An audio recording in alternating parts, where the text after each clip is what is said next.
Live from New Delhi, you're watching DD India NewsHour, India's voice to the world. I'm Siddharth Bharadwaj. Coming up in the next hour. Enthusiastic Americans vote to elect 47th president of the country. Neck and neck fight between Harris and Trump. All eyes on battleground states in America as voting begins in one of the most consequential elections in country's history.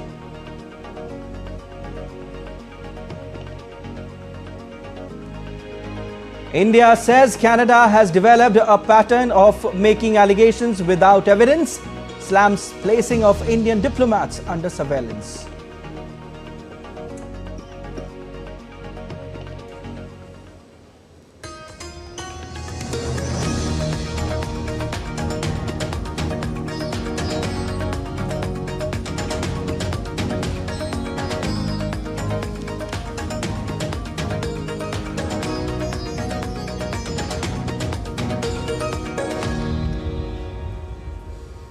Let's get you the latest on the US presidential polls first as the race to the White House nears the finish line.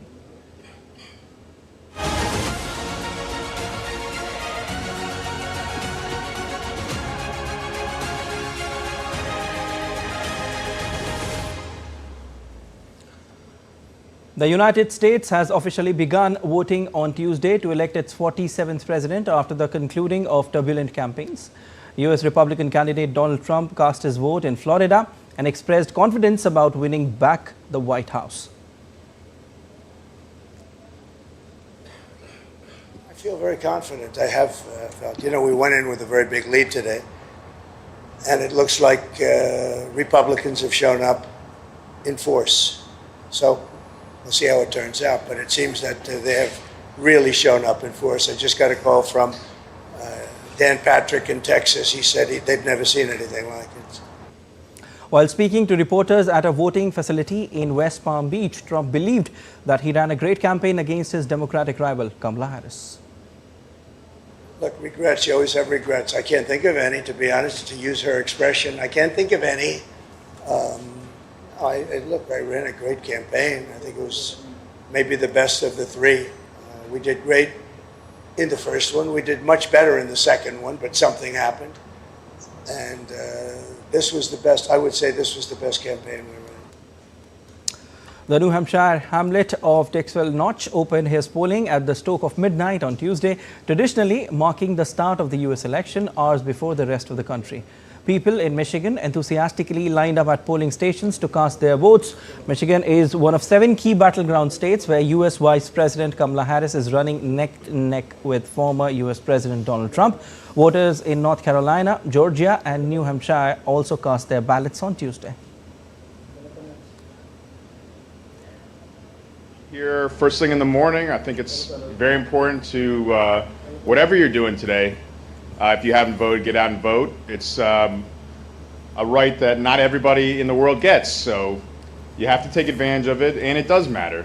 It will change your life. You never know what kind of legislation is going to happen, so take advantage of your rights. It is so important that everyone comes out to vote today. It is an election like no other. And if you have any thoughts of not voting, today is the day to change your mind. You can do voting today, even if you're not registered to vote. And it will be an important part of our history as Americans that today you have gone and voted. And it's important whether you vote Democrat or Republican. It is a special thing to be able to vote for your candidate. Voters in the crucial swing state of Pennsylvania came out to vote in what polls have shown is a neck-and-neck race between Kamala Harris and Donald Trump. Both candidates have raised to pitch for support in Pennsylvania, which is expected to play a pivotal role in deciding this week's US presidential election. Republican vice presidential candidate J.D. Vance cast his vote in Cincinnati, Ohio. J.D. Vance joined millions of Americans who were headed to the polls to choose president.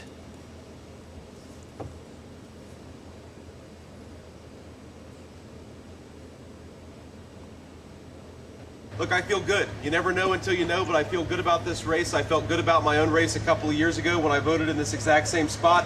Hopefully it goes as well for President Trump and me as it went for me a couple of years ago in the state of Ohio. On election day, Donald Trump posted on social media calling it the most important day in American history. He wrote, "It is now officially election day. This will be the most important day in American history. Voter enthusiasm is through the roof because people want to make America great again. That means lines are going to be long. I need you to deliver your vote no matter how long it takes. Stay in line. The radical communist Democrats want you to pack up and go home. Together, we are going to have a tremendous victory and make America great again." While Kamala Harris appealed to voters on election day, posting on social media, she stated, "Today is your last chance to make an impact in this election. Help reach every last voter before polls close."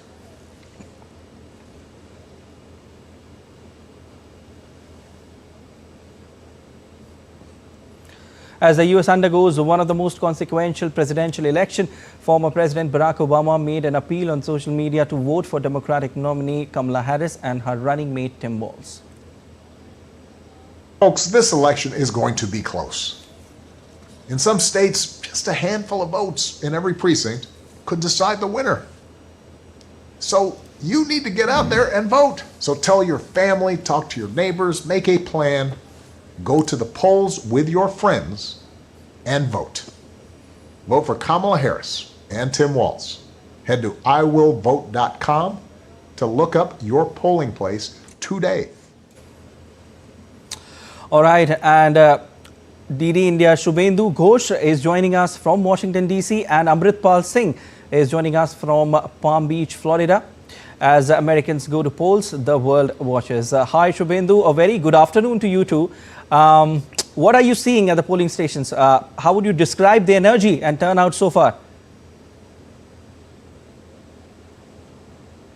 Hello, Siddharth. It is a windy, sunny day here in Washington, D.C.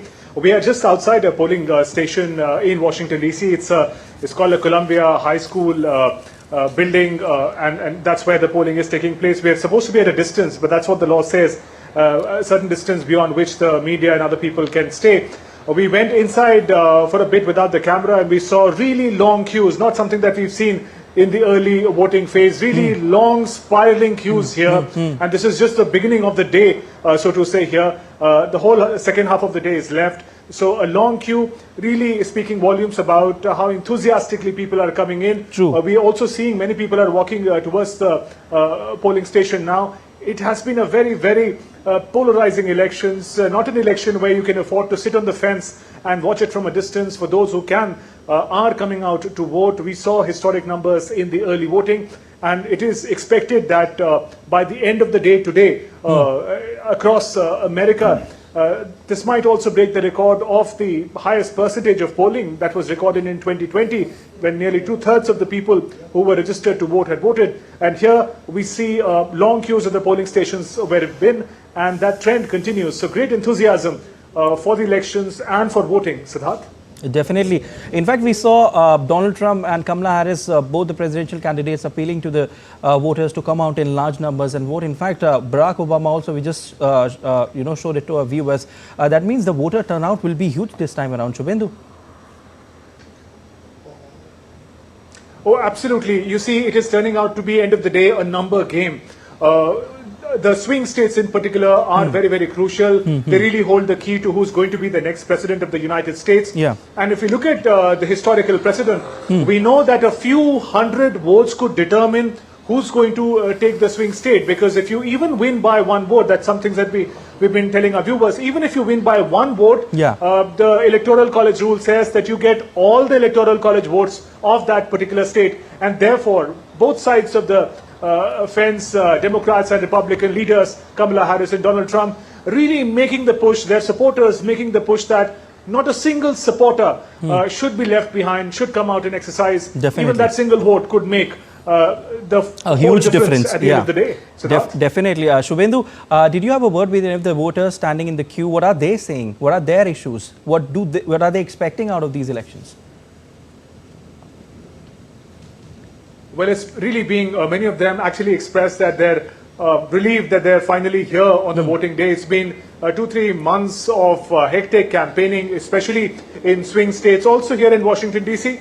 And there is a certain degree of election fatigue that has set in. They're happy that they're here to exercise their franchise. We spoke to many of them in the early voting phase as well, and they were very, very eager to cast their vote and sit back on the election day. So the voters are very enthusiastic this time. Over many of them we spoke with, very clear-headed in the sense who they support, but there is also a bracket of voters who don't speak much, who don't reveal which side are they going to swing, which side they're going to support, and the experts say that that is the chunk, about 3 to 5%, especially in swing states, who might decide the final outcome of these elections. Definitely. Shubhendu, we know that candidates and public figures often cast their votes early to set an example. Do we have any updates on whether Vice President Kamala Harris has made it to the polls yet? Well, yes, she has voted. That's the update that came in last Sunday, Siddharth. She said that her vote was due in California, so she sent her vote by postal ballot, and she said that she hopes the efficient system will take her vote in time. So she did announce on Sunday that she had cast her vote. Donald Trump, of course, casting his vote in Florida, near Palm Beach. That's where our colleague Amritpal Singh is also located. So yes, the leaders are also done with their responsibility of the voting. But here now, final push on Twitter, on social media, we see the leaders making a real final push for people to come out and vote. This is the final day. It's going to decide the destiny of America in many ways, because the two leaders present a significantly different outlook and vision for America's future. All right, stay with us, Shubhendu. I also have my colleague Ramesh Ramachandran, who is joining me from the studio. Hi, Ramesh. How are you doing? Big day today for the Americans. Why don't you just give our viewers an overview of the U.S. elections, nuts and bolts of the elections, as it were? Right. So just to amplify the points made there by Shubhendu, Siddharth, and just to give our viewers joining us from around the world a sense of what is unfolding before our very own eyes as the polling commences in the US. Now, as we speak, it's just noon on the eastern seaboard in states such as New York and North Carolina. And if we travel westward to the western seaboard of the US, to California, for instance, it's just after 9:30 in the morning. So the polling is well and truly underway across the US, point number one. Number two, just to give our viewers some additional background information, Siddharth, polls would close anytime between 6 p.m. and 8 p.m. local time across the various time zones in the US, which means the first polls will come to an end at about 4:30 in the morning India time.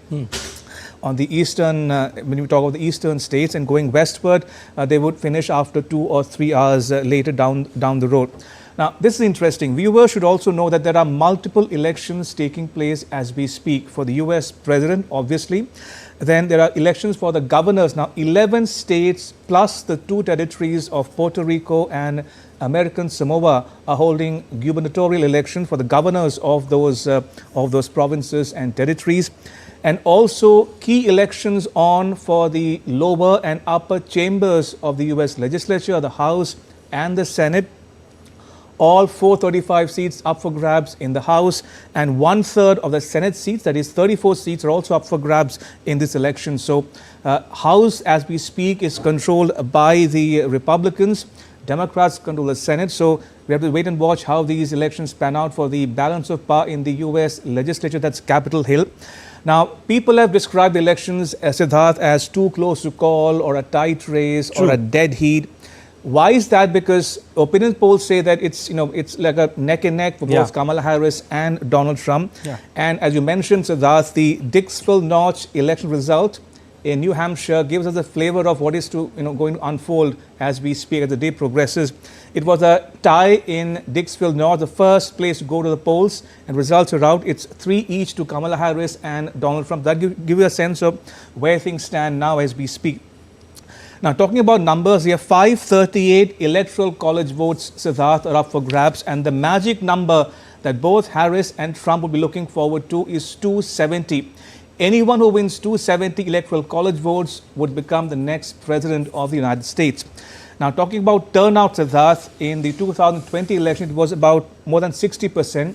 but it was less than 60% in the 2016 election. So we have to wait and watch how the turnout, shapes up in the next several hours. As you mentioned, and as Shubhendu was mentioning, about 82 million votes have already been cast in early balloting, be it mail ballots or in-person voting. Yeah. So we have to wait and watch how these numbers stack up in the next several hours. Now, talking about the issues, Siddharth, if I can broadly classify the issues in three main categories or buckets. Abortion, reproductive rights is one issue. Yeah. Immigration, illegal immigration at that is the second key issue. And last but not the least, economy and jobs. Now, these are three key issues that will determine the future of this election. And coming to one last point, Siddharth, talking about what will determine the outcome of this election, there are four broad categories one can look forward to. One is the so-called swing states. We'll come to that in just a bit. Yeah. The next point to watch out for is how will the women vote. Now, women primarily vote Democrat, but 30% of women, white women in particular, have tended to vote Republican. Would they shift their allegiance to Kamala Harris remains to be seen. Also, how will Trump's base or constituency of the white male voter respond? Will they vote en masse, in bulk, with a vengeance, so to speak? We'll have to wait and watch. And last but not the least, the floating voters, the undecided voters, how will they vote? That remains to be seen as well. Definitely. Thank you so much, Ramesh. Our viewers got to know so many things through you today. Also joining me in the studio is Professor Swaran Singh, School of International Studies, JNU. Sir, a very warm welcome to this broadcast today. In fact, a big day, definitely, that Americans will decide 47th president. I'll come to the point what Ramesh has just mentioned, abortion rights. Is Kamala Harris taking abortion rights as her trump card? This could be one of our trump cards, because the distinction between two candidates on this subject is glaringly clear. In fact, let me add to what Ramesh was saying. It's not just election for president and vice president. It's an election for the lower house, which is House of Representatives, 1/3 of Senate. Plus, some of the states have several other proposals also for referendums. And since you mentioned abortion rights, 10 states during this election has referendum on this very issue of abortion rights for women. So this definitely is one of an important issue on which voters have to really take a call as to which side they belong to, because Republicans generally and Donald Trump himself have been much more conservative on the subject of not saying putting a ban on it, but definitely putting all kinds of restrictions. So that's definitely an important distinction here. Distinctions are also on several other issues in that sense. The whole focus of what was just mentioned about revival of economy. Donald Trump is talking about America first, making America great again, and tariff wars would become an important method of looking inwards. Compared to Kamala Harris would be looking outwards. Looking at how to take middle class along, how to do tax concessions and so on. And that distinction again is very clear to voters to notice in that sense. So there are things that voters have to decide. And I think the fact that these are really one of the rare neck-to-neck close fight elections is likely to see excitement and a higher percentage of polling. Definitely. We understand that 82 million people have already voted in that sense, which is almost in the early voting, in the majority of the voters that are going to vote. But what is also interesting as to why in India we are discussing elections I was about to almost come to that, minute to minute. This is possibly the most televised elections of United States where the world is watching. And I think in countries like India, particularly not just because we are a friendly country, but also because India is a rising economy, and United States accounts for 1/4 of the global economy. And the trends that will be unleashed by the person who now takes on for next 4 years White House will impact global economic trends, whether it is our defense cooperation, volatility in energy prices, all kinds of areas. Pharmaceuticals, for example. Kamala Harris is very positive on generic medicines to be given far more priority in that sense, or IT sector. Larger part of Indian community in United States today is either in medicine or in IT or in education sector in general. So there are many ways in which I think who comes to White House in next 4 years will determine how US will kind of lead the liberal world order, which again is under question. There are great scholars writing books about rise and fall of neoliberal world order, saying that 2016 was kind of an end of free market economy, the way Keynes and John Adams have kind of imagined it in the 19th century, 20th century. So in many ways, elections are interesting and impactful for the rest of the world. That's how we are debating it here. But more particularly also because it is neck to neck, that makes it an exciting kind of election, and we'll see more and more voters showcasing and coming and casting their votes. And we will have to see whether Americans will take this opportunity to make history and see that the first time a woman takes over presidency and sits in White House and provides future direction to Americans, or whether they want to come back and bring back again a rare second term with a difference in that sense for the same person who was president earlier. As far as India is concerned, I think India is a very important partner country for United States. Despite deviations, I don't think it will matter much as to who comes to White House. At best, there will be very, very minor issues at stake for India. It's increasingly, I call major powers relations are increasingly transactional. And since India is a useful partner for United States, and likewise US is a useful partner for India, that relationship will continue, and I think a certain enthusiasm may be in place to see that for the first time a person of Indian origin is a candidate and likely to be president. But we should also be aware that she would be really guided by American national interests, and it would be a positive relationship. But in that sense, it may not really make much difference. Definitely, and that's why these elections are termed as the most consequential elections in the American history, right, Ramesh? Indeed. Just to take off on the point that Professor Singh left, question that foremost in some people's mind is the following. Is the US ready for a woman president? Conversely, is the US ready for a Trump 2.0? That's question number one. Question number two, will Trump accept the results or the outcome of the election? That remains to be that seen. perhaps has to be the number one question. Indeed. Also, some would say that probably Harris could have benefited from getting more time to campaign. If Biden had announced his decision to step down or step aside earlier, maybe Harris would have got more time to campaign for the party and for herself. And last but not the least, who is the underdog? Because voters love an underdog, and in this case, some would say that Kamala Harris might have been the underdog yesterday figuratively, but today she is probably as much in the reckoning as Trump. So interesting scenarios there. Definitely interesting scenario. I'll get back to you, Ramesh, but right now we also been joined by Mr. Ashok Sajjana, former senior diplomat, and also Dr. Harinder Sekhon, distinguished fellow, Cuts International Washington DC Center. Welcome both of you. Today, like I said, is a big day.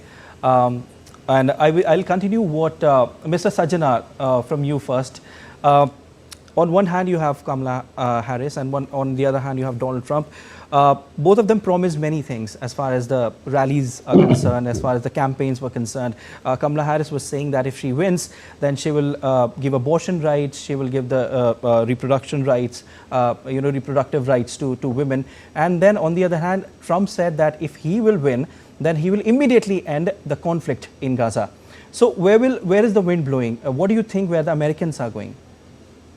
Well, I think that's a very, first of all, thank you very much for having me on your show, Siddharth. And, that's $1 million question. In fact, that is what this whole election is for, as to, where is the wind blowing? Because if anyone knew that, that would be indicated in the surveys, in the polls that have been there. And we've seen that these surveys and polls have been really neck to neck, and it is, too close to call. The election is too close to call, because what really happens is that, today you might have one particular candidate who is, cruising ahead, and tomorrow it's the other one. And, on different states, it's exactly, the different scenario. And what happens also is that the margin of the lead falls also well within the margin of error. So it's very, very difficult to call. Now, it is really prerogative of the American people that they are going out, but there is, as can be seen, there is huge enthusiasm amongst the people, and they are looking at their future, what their future is going to be like. But I think also it needs to be recognized, when we are discussing all these particular issues, it is that the whole society is hugely polarized. I don't think it has been... You think so? Yes, it appears so. It's absolutely, they are showing, there's no meeting point between the two. If you look at the sort of language that is being used particularly by Donald Trump and, for his opponent as a candidate for the party, etc. It is hugely polarizing, as if there is no meeting ground whatsoever between the two sides. And, of course, as far as democracies are concerned, they are by and large competitive, but being competitive doesn't mean that, they are not able to withstand the presence of each other. And, also, as you have been discussing with Ramesh and, with Professor Swaran Singh, that it is a very close contest. Yeah. If you look at the last 20 years, the contests have been very, very close. If you look at what happened in 2000, 24 years ago, it was just by a mere 532 votes that, George W. Bush won the election, and that also with the intervention of the Supreme Court at that time. And after that also, whether it is, 2004, except for the 2008, when Barack Obama had a landslide victory over John McCain. But after that, if you look at any of the elections, they have been very, very close. So I'm not very surprised that this is a very close election, too close to call. But then the issues that are being discussed are very important. I would like to compliment Ramesh for his, initial introduction of, what the lay of the land is and what are the issues involved. And those are the three issues you've mentioned about, as far as women's rights are concerned. I think Kamala Harris has basically taken up that issue not only as a woman herself, because I think what she really needs to project that she is not only a woman leader of the country, but she is the leader, and a leader not only of women of the country, but she's a leader of all people of the country. So I think she has to really project that image. And what has really happened is that the fact that, the Roe versus Wade, that provision that had been applicable, that had been existing since the 1970s for the last 50 years, that was overturned as a result of the appointment of 3 Supreme Court judges by President Trump when he was in power from 2017 to 2021. And I think that has galvanized the women folk, that has galvanized the women constituency. And we can see that, the polls and the surveys, what they seem to indicate that about 55% of the women are, for Kamala Harris, and about 40 plus are for Donald Trump. And, even as far as the early voting is concerned, Siddhant, we see that, more than 80 million have voted, and out of that, about 55% are women. So it appears that they are more energized to go out and to make their point of view known, to register what their position is, particularly on issues of this nature. And then you also mentioned about the economy in terms of, how the, the economy is, the perspectives of the two parties as far as the economic situation is concerned. And of course, as far as Mr. Trump is concerned, he can sort of, very easily address the people and say that, the economy was much better 4 years ago. And one of the reasons for that, I think Ramesh really spoke about the domestic issues, but as far as the the foreign policy issues are concerned, and that is linked in a very close way to the domestic issues, to the economy, is that because the two wars have been going on, both in Ukraine, Russia-Ukraine conflict, as well as in West Asia, that has had a huge impact on the economy of the United States, and not only the United States, but of Europe, of Japan, Australia, etc. And we have seen that there has been growing inflation, we've seen that there is growing shortages, and of course growing unemployment also in that sense. And that has had a huge impact on the manner in which the people are perceiving as to how the last 3.5, 4 years of rule of Joe Biden and Kamala Harris has been. Definitely. Stay with us. This is the input which I've got, that you've also been joined by our correspondent Amrit Pal Singh, who is joining us from Florida, and we also have Dr. Harinder Sekon, who is joining us from Zoom. Madam, can you explain the importance of red, blue and swing states in shaping this election? Why do swing states have such a big impact? We've been talking about swing states like anything. First of all, thank you for having me on the show. Not just this election, swing states have always traditionally played a very important role in US elections, because it has been perceived that, certain states like California are Democrat states, and there are some states which always traditionally vote Republican.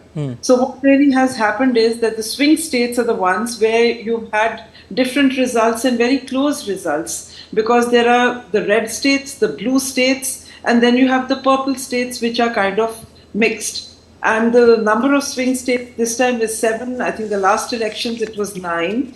And the swing states, because the voters are so close together on the various issues, that you really can't, and as it is on the whole, it is a neck-to-neck fight. And these are the states where the two candidates have really concentrated a lot in their campaigning. Till yesterday, they've both been, hit the ground running in Pennsylvania. And Kamala Harris has gone to North Carolina, which has emerged as a very important state. She has gone there 7 or 8 times, which is, I think, practically unheard of.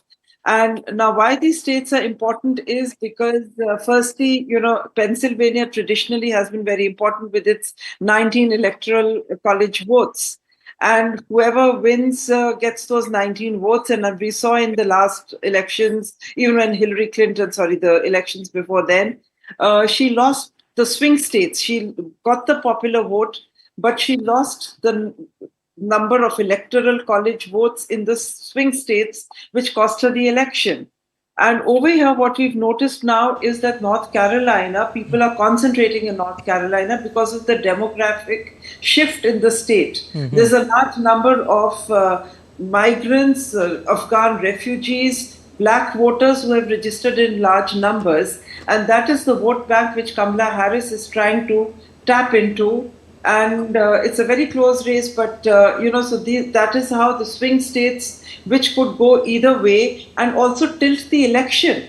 So that is why the 7 swing states have emerged as very important over here. And I think North Carolina has also taken the lead when it comes to the Roe versus Wade issue on abortion rights, because women have been at the forefront of asking for their rights. And this is where Kamala Harris has a distinct advantage on this issue. I mean, out of the 4 key issues which have emerged in this election, the economy, immigration, abortion, and safeguarding democracy, I think Kamala Harris has come across in the debate very strongly on abortion rights. And also they feel that she's more stable in safeguarding democracy. So that is how, and on immigration, of course, Trump is viewed as stronger. So it depends on how many people actually come and vote today. I mean, I've just heard from the newsroom that there are long serpentine queues, which is unheard of, unseen. Shubhendu talked about it. So we need to see if this enthusiasm is limited only to Washington, D.C. Would it percolate to the other states and especially the swing states? Pennsylvania, of course, always sends out large number of voters, but we have to see whether the other states like North Carolina and Georgia and Arizona. So we really have to see how the vote picks up during the day. Thank you. All right, stay with us, ma'am. We've been joined by our correspondent Amritpal Singh, who's joining us from Florida. Hi, Amrit. Seems like the temperature is soaring there because an hour back you were in your blazer and now you are not.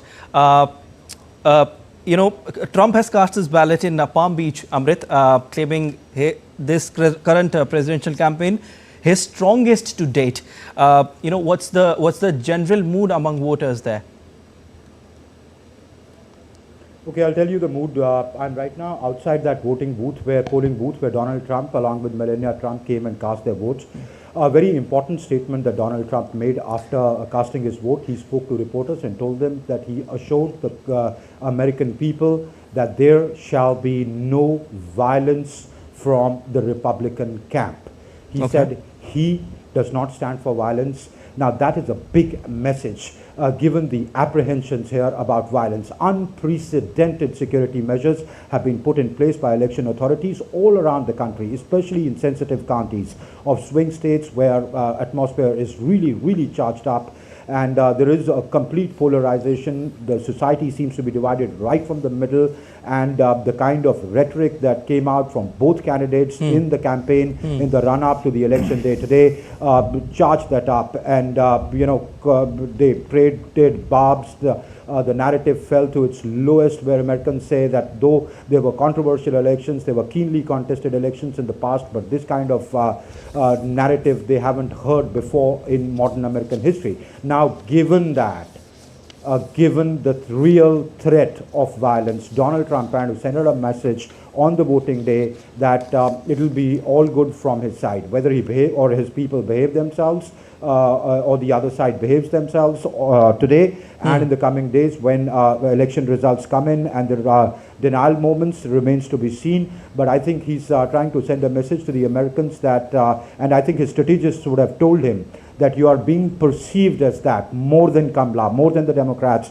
You are being perceived as a disruptor. So send this message across to the Americans, and you may have the undecided voter who may want to vote for your policies but don't like your general personality or the messaging that has come from you during your campaign. So contain that. And I think that's a very important message that has come out. Now, how is the mood of the voter? As I said, the society is divided, polarized, divided right from the middle. For them, the issues that matter most are jobs, employment, housing affordability, rising costs of living, etc.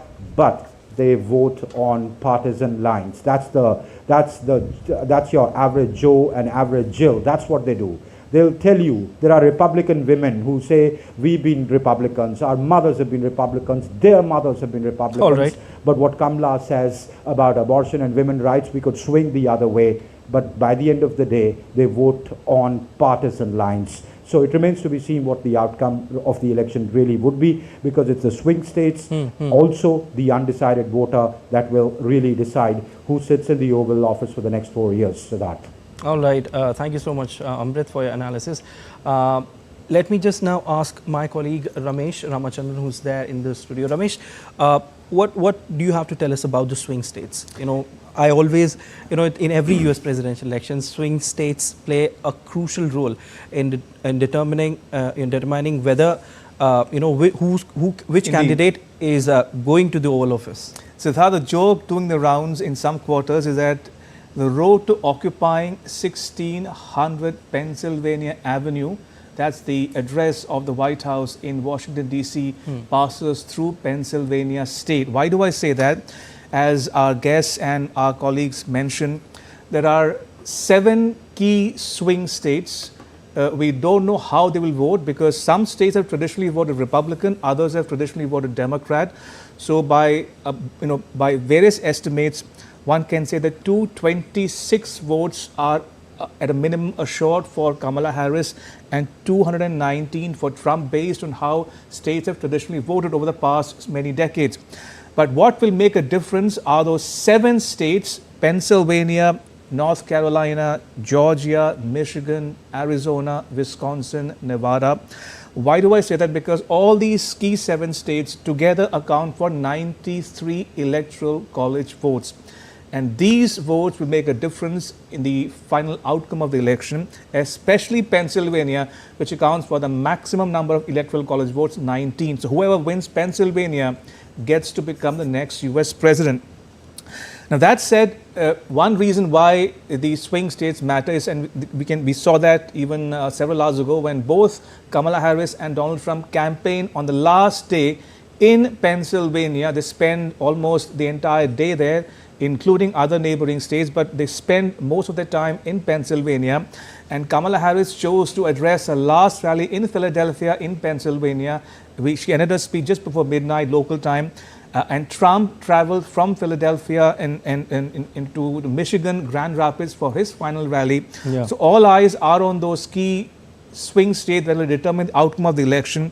That said, it depends, like Amritpal was mentioning, how these 3 metrics, gender, race and class, in terms of who is affluent, who is not, who is rich, who is not, how these 3 broad segments of voters, gender, race and class, eventually vote by the end of polling later today. Indeed, indeed. Professor Singh, just tell us that, is America ready for Trump 2.0? We'll have to see. I think Indeed. Even that is going to take quite a lot of time, I assume. It may not be clear, as former President Trump wants election results to be declared by the evening of election day. I am happy to see that Amrit told us, he made a statement of he is not for violence. But given his track record, I would be more inclined to believe that as a election gimmick. To influence sort of on the fence voters on this day. If you see series of statements that have come from his side, that if he loses, this will be because the other side is going to cheat and do something fraudulent in that sense. And he is more or less saying he is the winner, and in case he doesn't win, then which is something no one wants. Then there is a problem. Yeah. In fact, already there are more than 100 lawsuits in various courts in United States about eligibility of voters and lists and so on. So it's not going to be easy that by next few hours. If I'm not wrong, there are 93 lawsuits. If I'm not wrong. Yes, nearly 100. Nearly 100. Yeah. And more interesting is that this may not tell us what happens on December 17th, because obviously. You remember 2016, Hillary Clinton had 3 million more popular votes, but she lost it to Donald Trump on that year. So there's a very complex process. Some states have their own ways of when they start counting, when they end counting, how many recounts. If there is a difference of less than 0.5%, recounting happens. Last time also there was what was called a blue shift, all the mail votes that came through post. Yeah. And it is believed that Democrats are more inclined to send, votes through mail. You heard about Kamala Harris having also voted through mail in California. So I think there are a lot of ifs and buts that are going to continue over a period of time. So it might be a much longer period by the end of the day when we will know whether actually America is going to bring back Donald Trump for a second term in White House, which increasingly looks not as clear as it was when Joe Biden was contesting for a second time. Coming off, Kamala Harris has changed equations, partly because the whole Republican campaign till July was focused on caricaturing the president, which suddenly became into a vacuum, and they had to recast their strategy, where Kamala Harris is much more articulate, and she's 18 years younger to Donald Trump, and is focusing much more on issues. She has not, look at her last speeches, she has not even mentioned word Donald Trump. And on issue like Netanyahu's speech in joint session of US Congress, which as vice president she was supposed to chair, she didn't even show up on that day. Yeah, yeah. So on many issues, she's showed that she can make the difference, she can convey what she stands for, and she wants to focus on issues. That has propped her as a very, very serious candidate to contest for President Donald Trump. I think till July, President Donald Trump was much more sure of coming back to White House. Now it's becoming increasingly difficult that that he actually can come, and this will involve a lot of recounting, lot of litigations, lot definitely. of all kinds of insinuations, permutations will be at work before I think Ramesh wants to just say to make a quick point to amplify what Professor Singh was talking about. Let me just put it this way: if Kamala Harris wins, she will win because voters have voted for the Democratic Party and what the party stands for. Number one. Number two, contrary, if Trump wins, he would win because people voted for him, what he stands for, and not necessarily the party. That's the broad difference one can make out from the way the campaign has shaped up over the last many months and years now. Interesting analysis, Ramesh. And with this, thank you so much for joining us and sharing your useful insights with us. And also, Professor Singh, thank you so much for joining in on the broadcast. Right now, we have Mr. Ashok Sajjanar, former senior diplomat, joining us on the broadcast. Sir, I would like to quote what my colleague Ramesh said a while ago regarding the voter turnout. He said that in 2020 the voter turnout was 60%, and in 16 it was it was less than 60. We'll have to wait and see what the turnout will be this time around. But how will it impact? Will it impact in any manner the winner of this US presidential polls? Yeah, I think that's an excellent question. And, what my memory serves me correctly, and we can check it out, is that last time it was, the voter turnout was to the tune of about 66%, which is the highest that has ever been recorded. And in 2016, it was around 60%, which is about the normal or the average. I remember even when I used to be in Washington, D.C., and I had covered the election of George W. Bush in 2004. And at that time also it was around 60%. So by and large it has been 60%, but last time 2020 it was about 66%. And another aspect, because that was the time of COVID pandemic, and people were not really coming out to vote in person, and that is when we had they had asked for much more of early voting through posting mails, and at that time it was more than 100 million votes that were exercised in terms of early voting through the mail, because people really didn't want to go out during the COVID time. And that is why I think that gave a bump to the overall voting percentage. But voting percentage has a very important role to play, because here they want both the candidates, the last picture, Siddhant, that they have made, both the candidates have made is go out and vote. That has been the message that they have been giving, because they want to fire their base to be able to go out and vote. Siddhant. All right. With this, Mr. Ashok Sajjanar, thank you so much for joining in joining on broadcast, and also Dr. Harinder Sekhon, thank you so much, ma'am, for joining us on the broadcast. Also, Ramesh, thank you again for sharing your useful insights with our viewers. They got to know many things regarding US elections today. And with this, we have come to the conclusion of discussing the US elections here on this broadcast, but still to come on DD India NewsHour. India's External Affairs Minister S. Shanker attends the inaugural session of Raisina Down Under 2024 in Australia. India hosts the first Asian Buddhist summit, taking forward its Act East policy.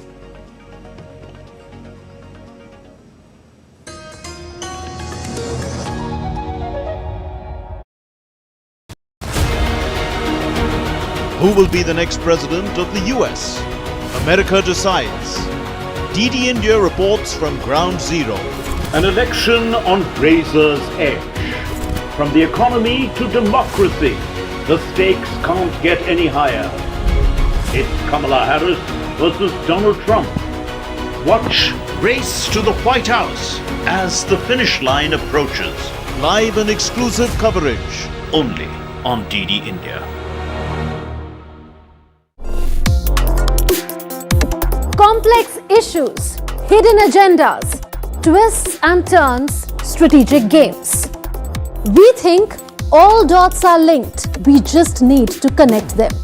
Join me every week as I connect the dots to unravel hidden designs in statecraft, mysteries, and decode issues that matter to you. Watch Connecting the Dots with me at these times on DD India.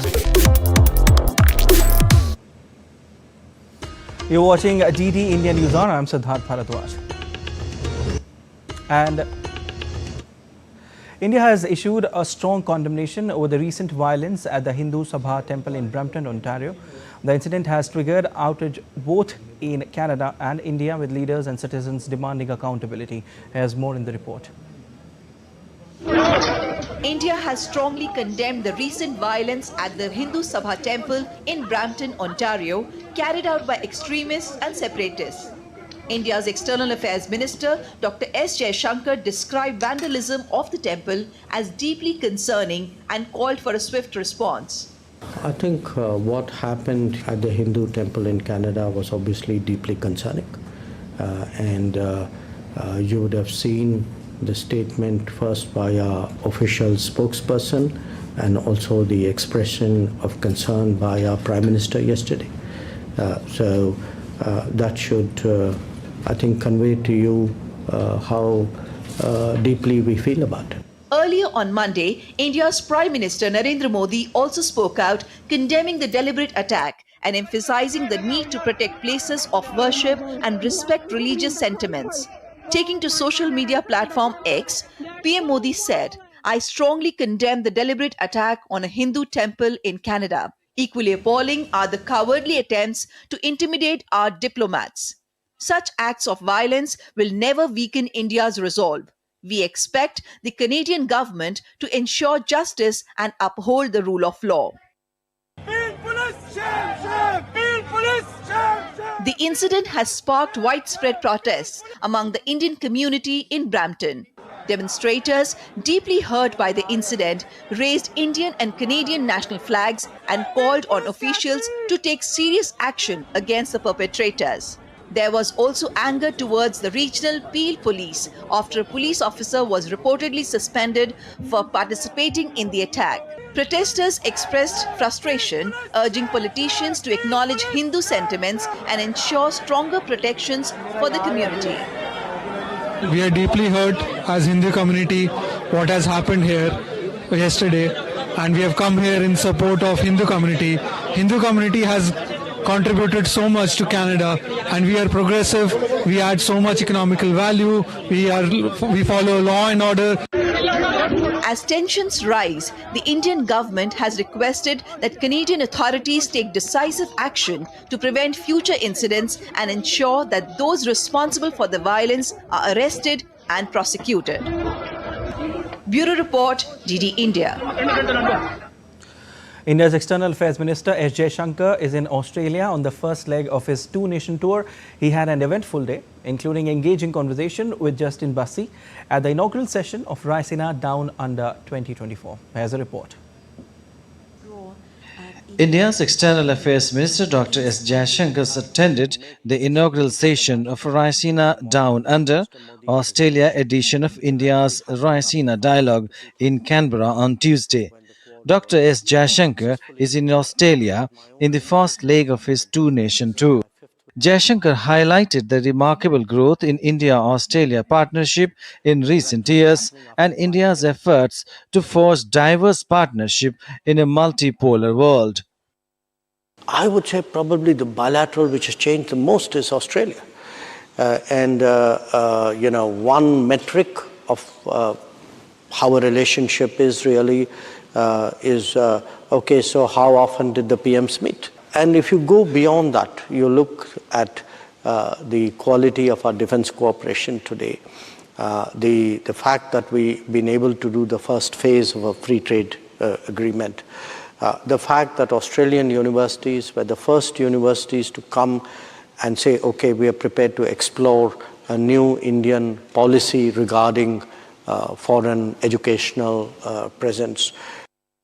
External Affairs Minister also emphasized on India's active engagement in grouping like the Quad and BRICS. Quad has a certain Indo-Pacific context. Again, the manner in which it grew, the building blocks of Quad were very different. In the case of BRICS, it was really a coming together of some large countries whose common feature in many ways was that they were non-Western.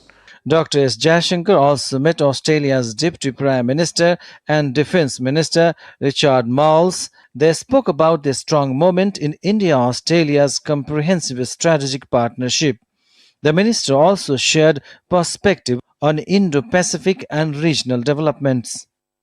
Earlier, Dr. Jayashankar met his Australian counterpart Penny Wong for the 15th India-Australia Foreign Ministers Framework Dialogue in Canberra. Both the leaders also deliberated on respective neighborhoods, Indo-Pacific, West Asia, Ukraine, and the global strategic scenario. Bureau Report, DD India. Buddha Dhamma is a link that connects India and Asia. They are complementary as the world looks for solutions to unrest and conflict. India hosts the first Asian Buddhist Summit, taking forward its Act East policy, which is principled on collective, inclusive and spiritual development of Asia.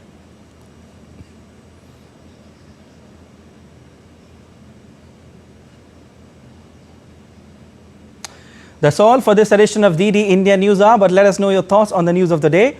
For those on the go, you can get all the latest news and updates from India and across the world on DD India mobile app. The app is available on both Android and iOS platforms, and you can scan the QR code on the screen to download now.